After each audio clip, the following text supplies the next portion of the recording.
In the world of energy, the Holy Grail is a power source that's inexpensive and clean with no emissions.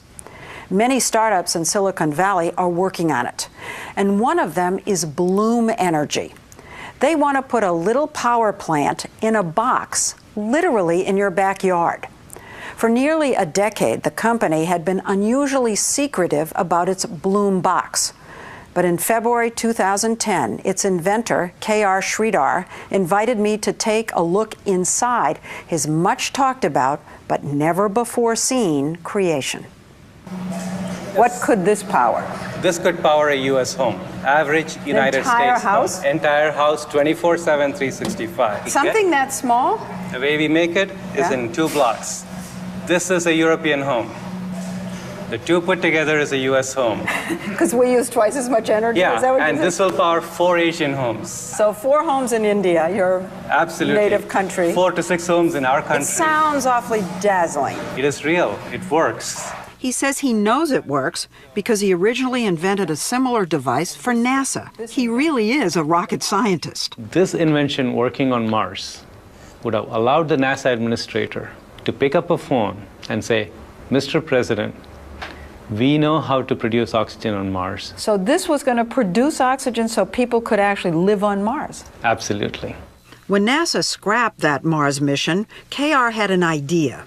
He reversed his Mars machine, so instead of making oxygen, he pumped oxygen in.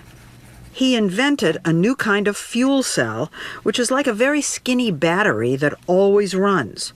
KR feeds oxygen to it on one side and fuel on the other. The two combine within the cell to create a chemical reaction that produces electricity.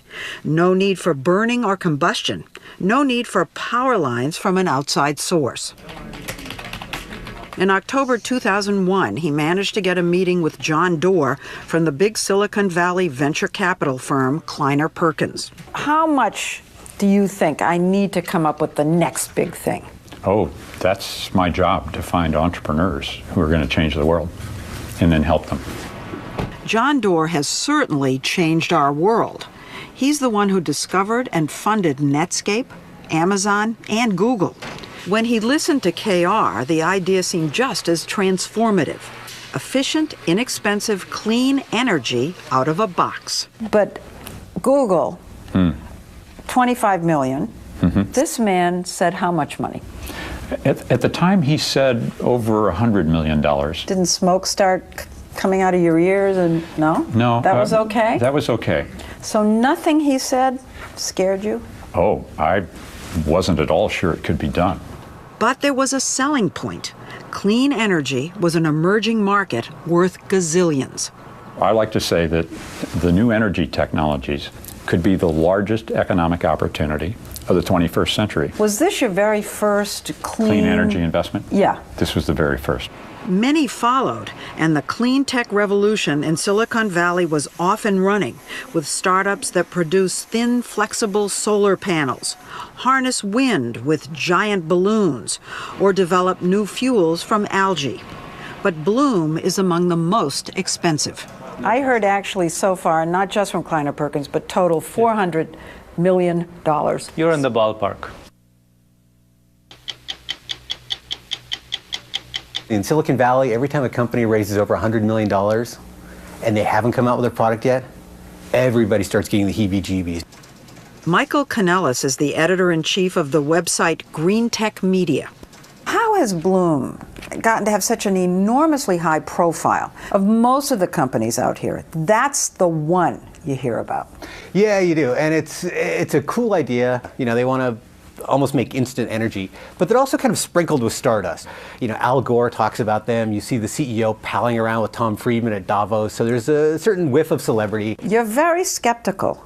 I can see this, obviously. I'm skeptical, I'm hopeful, but I'm skeptical because people have tried fuel cells for, since the 1830s. Yeah. They're great ideas, right? Just producing energy at an instant. But they're not easy. They're like the divas of industrial equipment. You have to put platinum inside there. You've got to put zirconium. The little plates inside have to work not just for an hour or a day, but they have to work for 30 years, nonstop. And then the box has to be cheap to make. One thing stoking his skepticism, Bloom Energy's K.R. Sridhar has been hyper-secretive. No signs on his building, a cryptic website, and no public progress reports. Given the stealthiness, we were surprised when K.R. showed us for the very first time how he makes the secret sauce of his fuel cell on the cheap. Actually, I feel like I'm on a cooking show. You're Martha Stewart. Absolutely. So let's take that cooking analogy. Okay. Start with the flour. The flour. Okay. What is that? That is beach sand. It's beach sand? Ocean beaches in multiple continents has this material in abundance. He said he bakes the sand and cuts it into little squares. Okay, so this is beach sand turned magically into a ceramic. Yeah, into a ceramic. And then he coats it with green and black inks that he developed. Okay, is it a secret formula? There is a secret formula. Okay. And you take that and you apply that, you paint that on either side of this white ceramic to get a green layer and a black layer. And that's it? That's it. That's the secret. So what I'm holding in my hand is a fuel cell. This is the fuel cell? It's This skinny, is a fuel skinny, cell. skinny, and this will generate this power. This will generate power. One disc powers one light bulb. The taller the stack of discs, the more power it generates. In between each disc, there's a metal plate, but instead of platinum, KR uses a cheap metal alloy.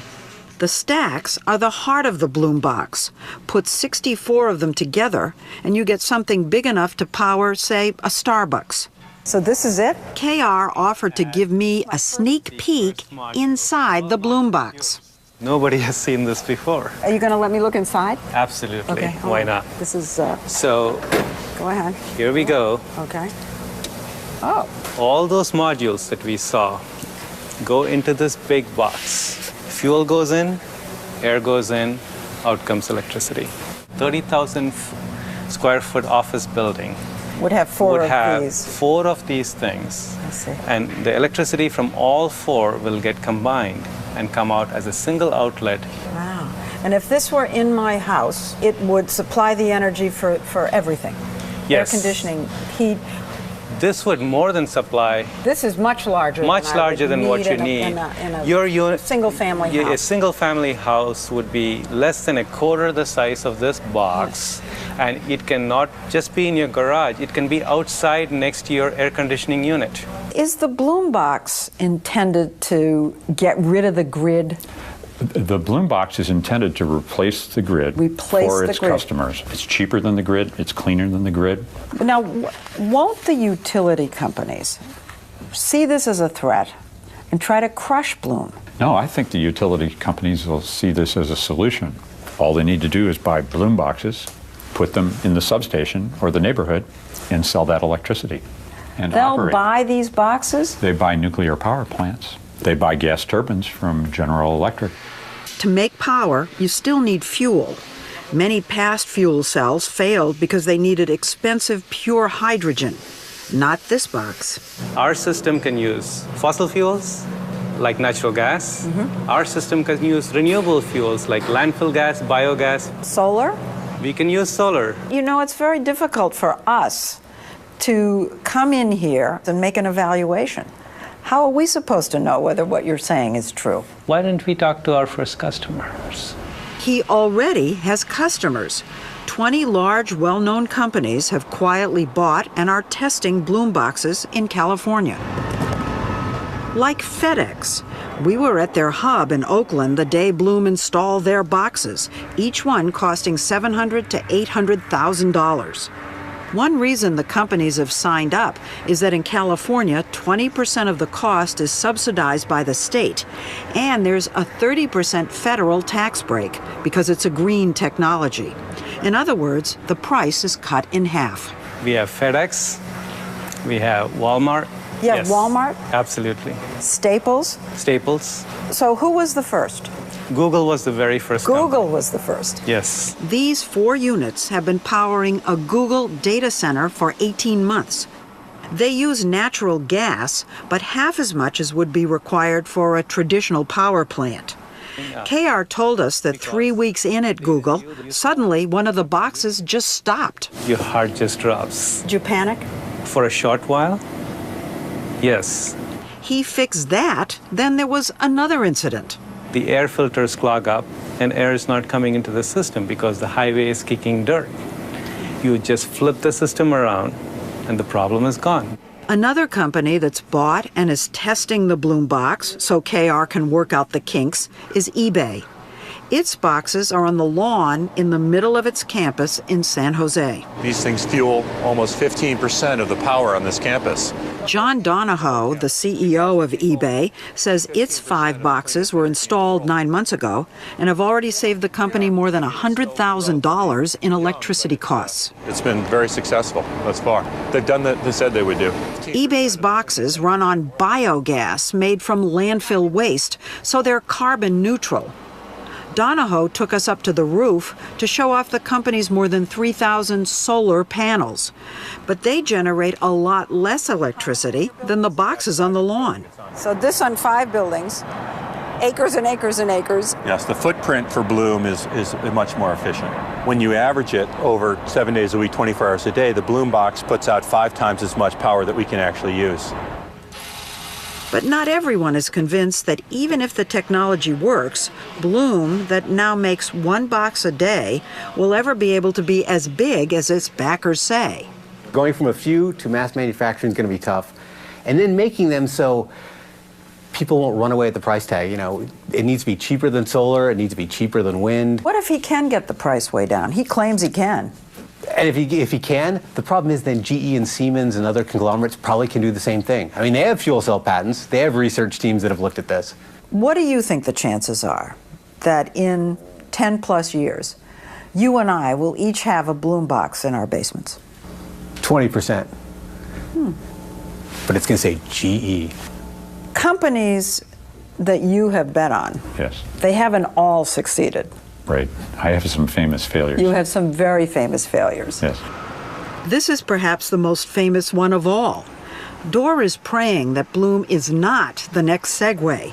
As he and KR get ready for the company's official launch, they're pulling out all the stops, including high-profile endorsements. I have seen the technology at work. Yes, that's former Secretary of State Colin Powell. Is this the answer to our energy problems? I think that's too big a claim to make. I think it is part of the transformation of the energy system. But I think the Bloom boxes will make a significant contribution.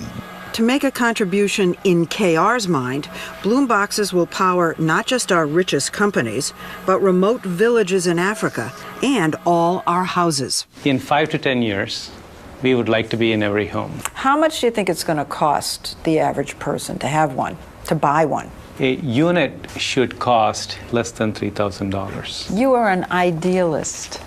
You know, it's about seeing the world as what it can be and not what it is. I see you seeing a Bloom box in the basement of the White House. Absolutely. I would love that to go on the lawn. So forget the basement. You want the Bloom box in the rose garden. Maybe next to that organic vegetable garden. I would be happy with that. Since our report first aired in February 2010, the company told us they've received over 100 new orders, including ones from PG&E, California's largest power company.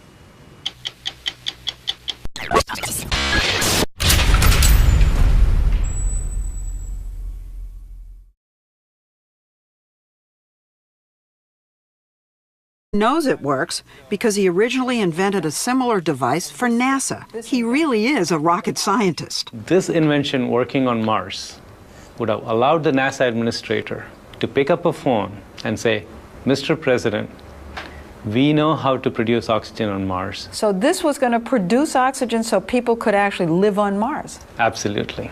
When NASA scrapped that Mars mission, KR had an idea.